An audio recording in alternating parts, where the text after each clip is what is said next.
My name is Neil Delamere. My show is called Delamere Mortal. It's on at 9 o'clock in the Pleasance above in the Courtyard. And I'm from Ireland. How many times have you played the festival for? 5 I think maybe.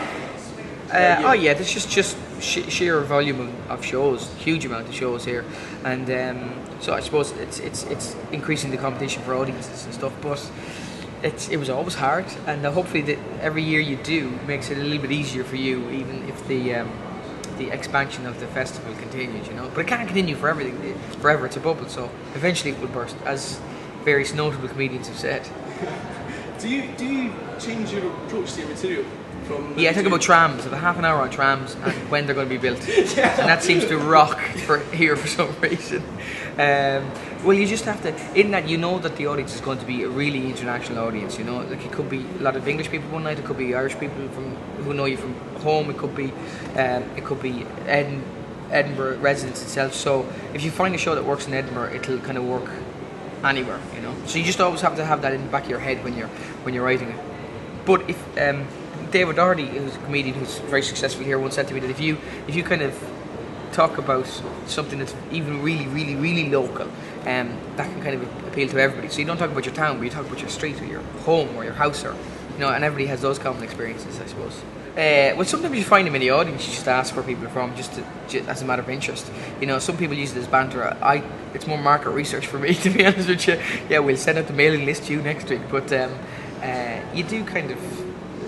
You know, you get people coming back to you, which is the big thing. You know, you recognise people in the same venues at the gig the next year, and they sometimes will say it to you as well, which is very gratifying, really. You know, because that's the only way you can build an audience. It's just slowly, year on year, really.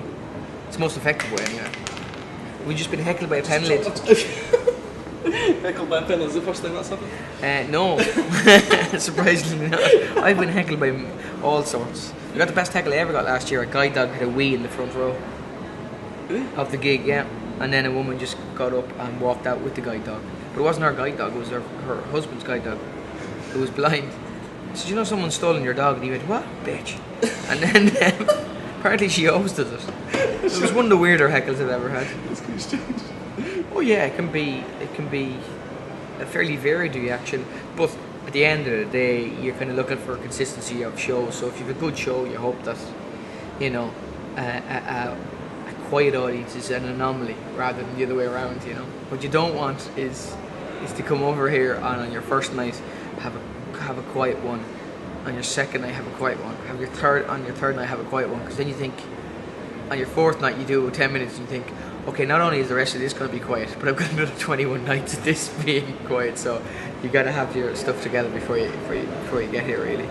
I suppose different comedians are in different positions. I mean, if you're well known from television, for example, your show's going to sell out and that's it. I mean, so you don't necessarily care about a review. I mean, everybody likes nice reviews, all the rest, but you're not using that to fill the seats. Whereas if you're brand new and no one knows who you are, you know, that's one of the few ways you can actually ensure that people go to see your show. So there's different pressures in different people. But on the other side of that, if you're well known here, there's the pressure of expectation from the audience. So it's horses for courses, different things for different people, I would suggest, you know.